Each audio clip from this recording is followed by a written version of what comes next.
Hello dear friends, एक बार फिर से आप सभी का स्वागत है मेरे चैनल बेसिक इंग्लिश कोचिंग में।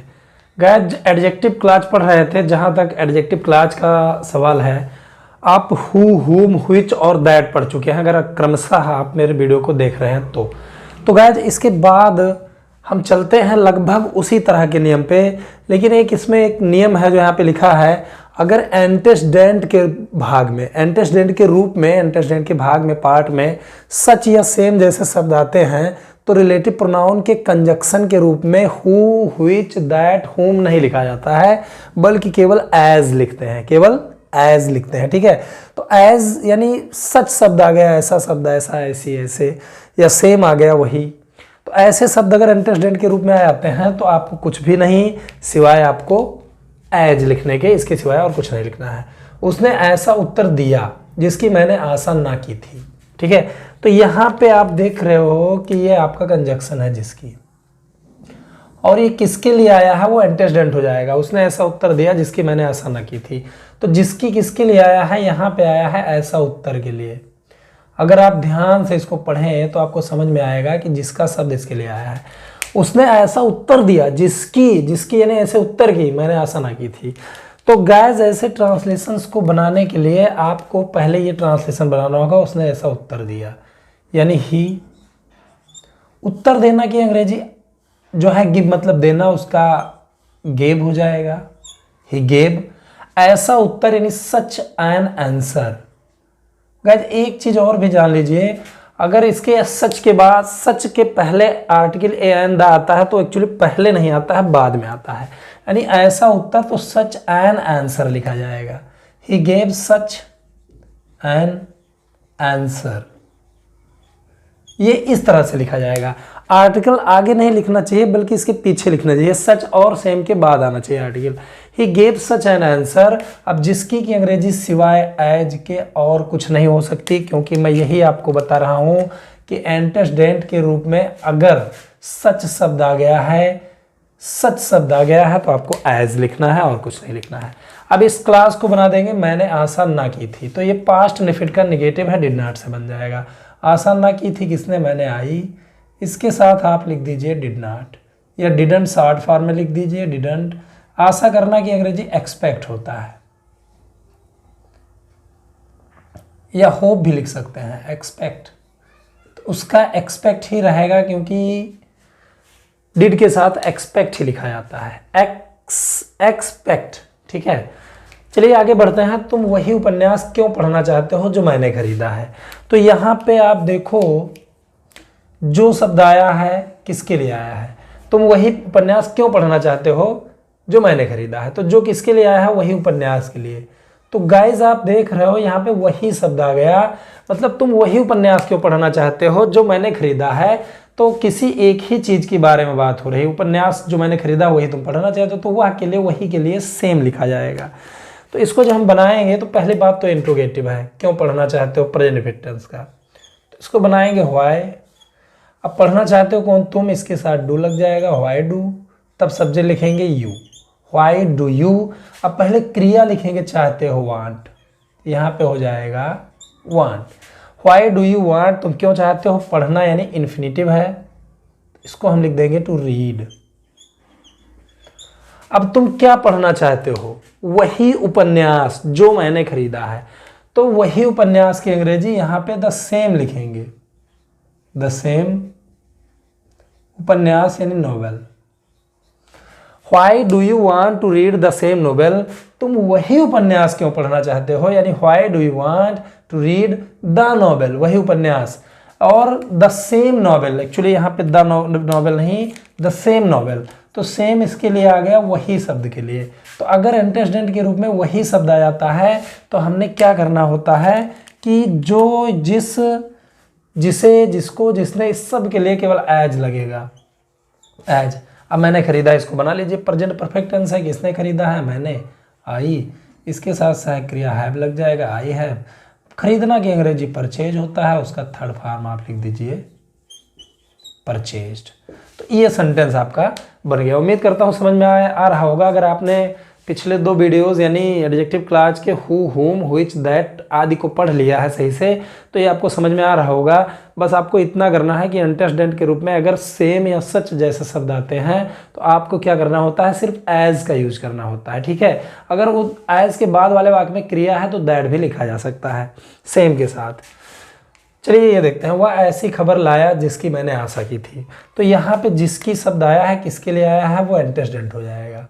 वह ऐसी खबर लाया जिसकी मैंने आशा की थी, तो किस चीज़ के लिए जिसकी आया है, खबर के लिए। और इसमें लगा है ऐसी शब्द, तो ऐसा, ऐसी, ऐसे यानी सच, तो उसके लिए यहाँ पे एज का यूज किया जाएगा।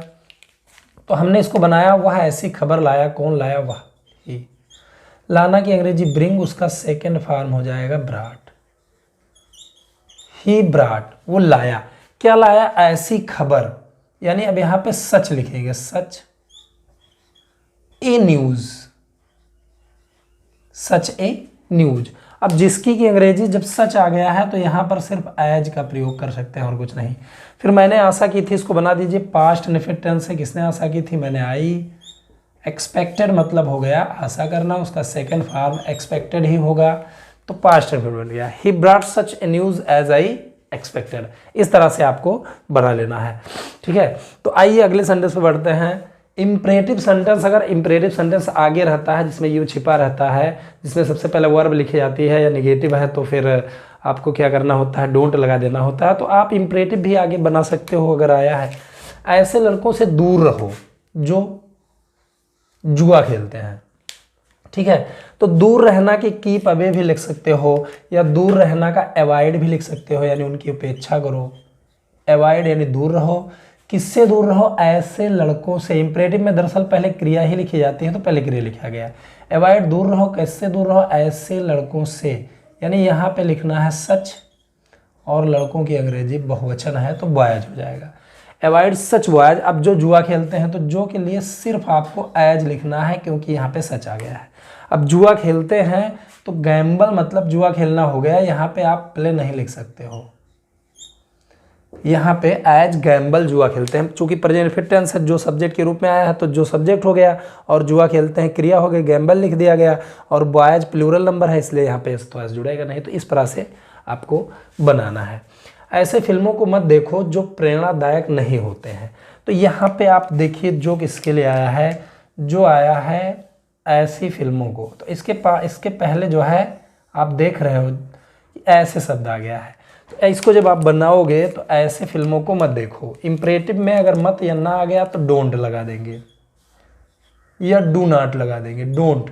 अब देखना की अंग्रेजी हमने फिल्मों के लिए वॉच लिखना है, डोंट वॉच। क्या देखो, ऐसे फिल्मों को, तो सच मूवीज हो जाएगा, यहाँ पे सच लिखेंगे और हम लिख देंगे मूवीज।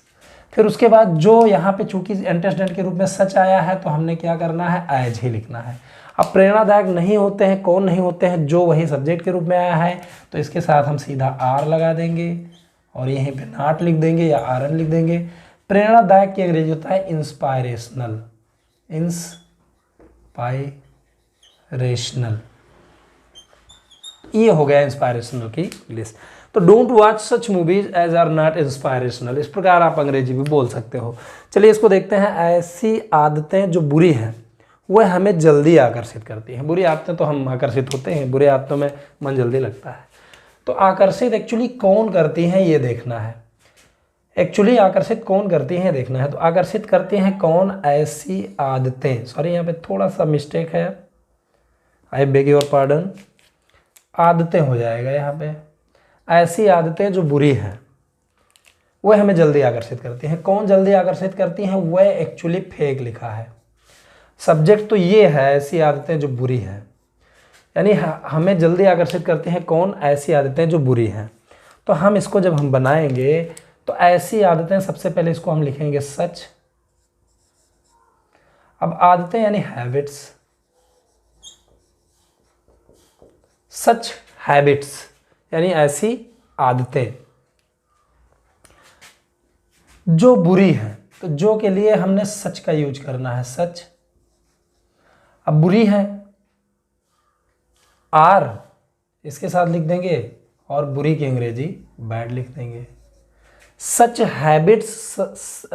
हैबिट्स, सॉरी यहाँ पे सच मैंने लिख दिया, यहाँ पर जो कि इंग्लिश एज लिखी जाएगी। यानी आप देखिए ये पूरा सब्जेक्ट के रूप में आया है, तो जो किसके लिए आया है, ऐसी आदतों के लिए, तो ये ऑप्टेटिव है, इसको हमने लिखा सच हैबिट्स, ठीक है।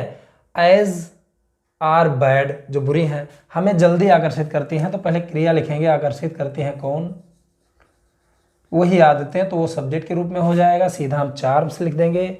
चार्म्स किसको आकर्षित करती हैं, हमें, यानी अस। अब जल्दी की अंग्रेजी यहाँ पे आप लिख सकते हो रैपिडली या क्विकली या एट वंस, तुरंत आकर्षित कर लेती हैं, या सून भी लिख सकते हो। तो such habits as are bad charms us at once, इस प्रकार से, ऐसे ट्रांसलेशन को इस प्रकार से हम बनाएंगे। तो उम्मीद करता हूँ गाइस ये आपको समझ में आया है, लेकिन एडजेक्टिव क्लास अभी बिल्कुल भी नहीं खत्म हुआ है। वीडियो में लगातार बने रहिए और ऐसे छोटे मोटे जानकारियों को बड़े स्केल पर अच्छे ढंग से आप समझते रहिए। उम्मीद करता हूँ कि ये समझ में आ गया है आपको। इस वीडियो में बस इतना ही।